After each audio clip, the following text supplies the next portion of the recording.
Bonjour tout le monde. Je pense que vous avez eu le temps de lire le titre, Internet libre ou Minitel 2.0. Donc moi je suis Benjamin Bayard, French Data Network, c'est l'association que je préside. D'habitude sur le premier slide j'explique un petit peu ce que c'est que FDN, mais comme je vais en parler pendant 45 minutes de ce que c'est que FDN, je vous l'expliquerai à la fin si vous n'avez pas compris. Donc on va passer tout de suite au plan, vite fait, de ce que je veux vous raconter. Je vais essayer de faire court pour qu'on ait le temps de troller, de débattre après. Puis si je fais long, on débattra dehors avec du café et des cigares. Donc je vais faire un tout petit rappel historique. Je ne prétends pas être exhaustif sur l'histoire, c'est juste recadrer 2-3 idées de base. Un petit peu après, on parlera de modèles techniques entre Minitel et Internet. Un petit peu après, on parlera de modèles économiques entre Minitel et Internet. Un petit peu après, on parlera des différents acteurs de ces deux mondes. Ensuite, on parlera de quelques questions juridiques relativement simples, mais qui ont un impact majeur. Et j'essaierai de passer un petit peu plus de temps sur la conclusion parce qu'elle est importante. Bon, on va commencer par l'histoire. Rapidement, quelques points clés. Pourquoi est-ce que je viens vous parler d'Internet libre dans une conférence qui parle de logiciels libres? Basiquement parce que ça se ressemble. C'est à peu près les mêmes dates. C'est-à-dire que l'apparition d'Internet et l'apparition des logiciels libres, curieusement, c'est vaguement la même époque. C'est la fin des années 70. C'est le moment où les deux prennent leur essor. Ce sont les mêmes acteurs. C'est-à-dire que si vous fouillez qui sont les gens qui ont des idées dedans, qui sont les gens qui font des choses, ben vous verrez que globalement, c'est les mêmes. Ou pour le moins, ils se connaissent, ils se côtoient. Vous constaterez que ça a cru à peu près à la même vitesse.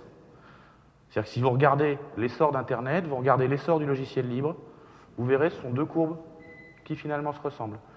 Le mode de fonctionnement est le même, c'est-à-dire le côté auberge espagnole. Chacun amène quelque chose. Si vous regardez comment sont définis les standards du net, ce qu'on appelle les RFC, vous verrez que les RFC sont définis de manière assez collaborative, au moins historiquement. Et puis après, c'est moins vrai. En fait, ce à quoi je veux en venir, c'est que c'est la même chose. C'est-à-dire que sans logiciel libre, pas d'Internet. Si Bind n'avait pas été libre, si le protocole de routage IP n'avait pas été libre et ouvert, Internet ne serait pas né. Donc sans logiciel libre, pas d'Internet. Sans Internet, pas de logiciel libre. Évident. Si on supprime le mail et les échanges électroniques de code entre développeurs pour faire mûrir les softs, ça ne peut pas marcher. Les deux sont intimement liés. En fait, ce sont deux facettes d'un même objet. Cet objet, si vous voulez, on débattra tout à l'heure. Je pense que c'est ce qu'on appelle la société du savoir, l'économie du savoir. Mais ce sont deux facettes du même objet. On ne peut pas dissocier Internet et le logiciel libre.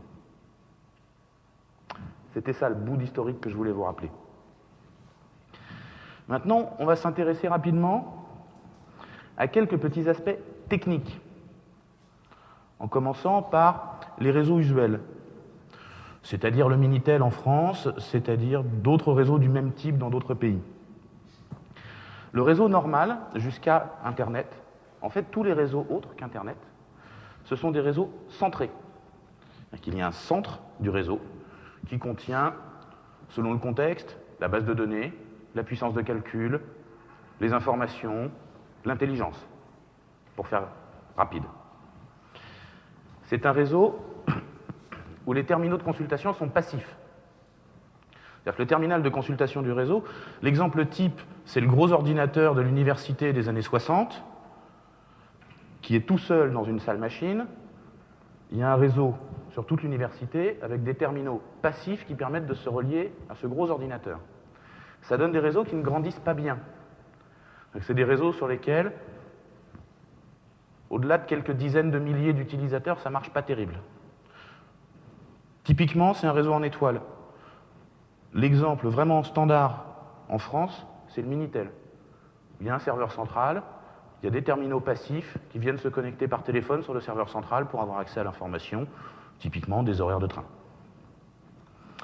Une des évolutions qui a eu lieu sur ces réseaux traditionnels, c'est le BBS. Le BBS reste un modèle Alors BBS, pour ceux qui ne savent pas, c'est le Built-in Board System. C'est ce que faisaient les geeks à la fin des années 70, au début des années 80, même jusqu'à la fin des années 80. Ça reste du réseau centré, c'est-à-dire qu'il y a un gars qui tient le BBS et il y a des gens qui se connectent dessus pour discuter et pour échanger. Le réseau Internet. Structurellement, il est très différent. Internet, c'est un réseau qui n'a pas de centre. Internet, c'est juste une toile qui n'a pas de point central. C'est un réseau où chaque terminal est à la fois serveur et client. C'est quelque chose qu'on connaît tous par cœur maintenant, client-serveur. Les gens se sont mis à le redifférencier. C'est-à-dire qu'on croit qu'il existe des clients Internet, on appelle ça des bleus ou des utilisateurs avec un navigateur, et puis il existe un serveur Internet, ça c'est un truc très cher quand on est dans une salle machine où il n'y a pas d'interface graphique. C'est pas vrai. Internet, c'est un réseau d'ordinateurs qui sont tous à la fois clients et serveurs. C'est un réseau de type maillé, c'est pas une étoile. Il n'y a pas un nœud d'échange mondial du trafic Internet dont tout le reste ne serait que des ramifications.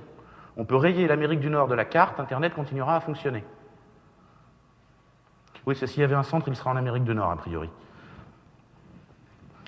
En fait, la formulation qu'on retient habituellement, c'est qu'on dit que sur Internet, on a mis l'intelligence en périphérie du réseau.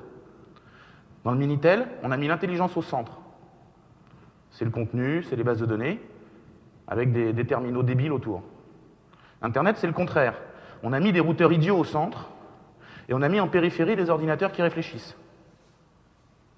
C'est ça le modèle d'Internet.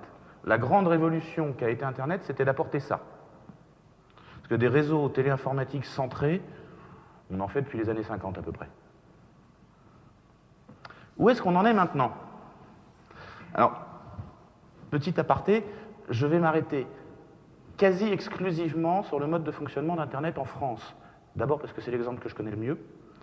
Ce que je vais vous dire est à peu près vrai dans tous les pays du monde, sauf que je ne connais pas les noms des protagonistes en Allemagne ou en Suisse ou en Espagne, etc.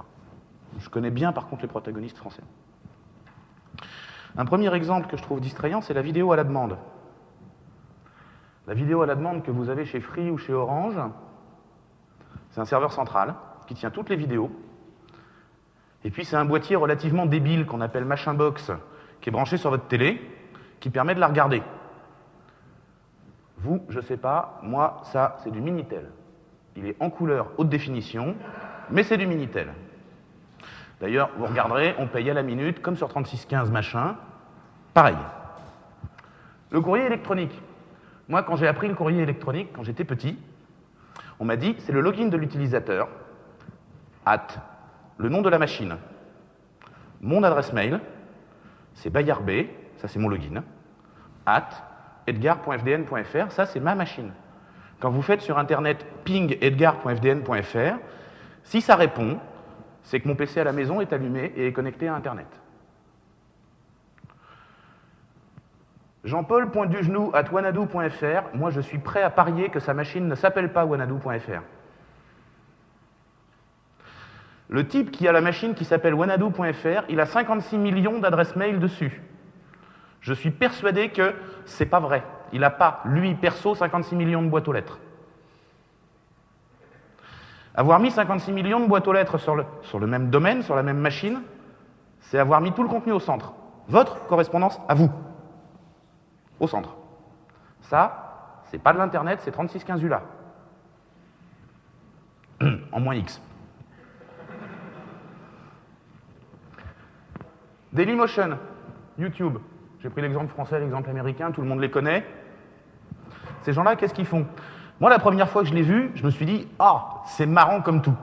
On pose des vidéos, les gens regardent, c'est rigolo. Et puis, à peu près 30 secondes plus tard, je me suis dit « Bah oui, mais c'est con, je vais le mettre sur mon PC, moi, la vidéo. » Juste, j'ai pas la bande passante en upload pour le faire. C'est-à-dire qu'on m'empêche techniquement de le faire. Mais ça n'a rien à foutre chez eux. Je veux dire, les vidéos du baptême de mon filleul, ça n'a rien à foutre chez Dailymotion. Ça devrait être chez moi. Accessoirement, quand on parlera économie, celui-là, il est bien mignon. Il y a des beaux morceaux dedans. Ça, j'aime bien aussi. Google, Yahoo, MSN, c'est à peu près les 3 moteurs de recherche qui font 95% de la recherche sur Internet et de l'indexation. À une époque, quand on cherchait le site Minitel qui permet quelque chose, on tapait 3615, puis au lieu de taper le nom du site, dans la case nom du site, on allait dans la case rechercher, puis on tapait des mots-clés, puis France Télécom proposait des services Minitel auxquels on pouvait se connecter. Bon, ben ça s'appelle Google. Ils l'ont fait en couleur, ils l'ont fait en grand, ils l'ont fait avec de la pub sur le côté, mais c'est le moteur de recherche du Minitel. C'est pas ça, Internet. Internet, c'est pas les 8000 machines de Google qui détiennent le savoir de l'humanité. Internet, c'est le contraire de ça. Donc finalement, côté réseau, sur la technique, c'est pas du net. Ce que vous utilisez couramment, c'est pas du net, c'est du Minitel. Sur le modèle économique, on va regarder un petit peu ce que ça donne. Parce que je ne sais pas si vous avez repéré, le mode de facturation n'est pas tout à fait le même.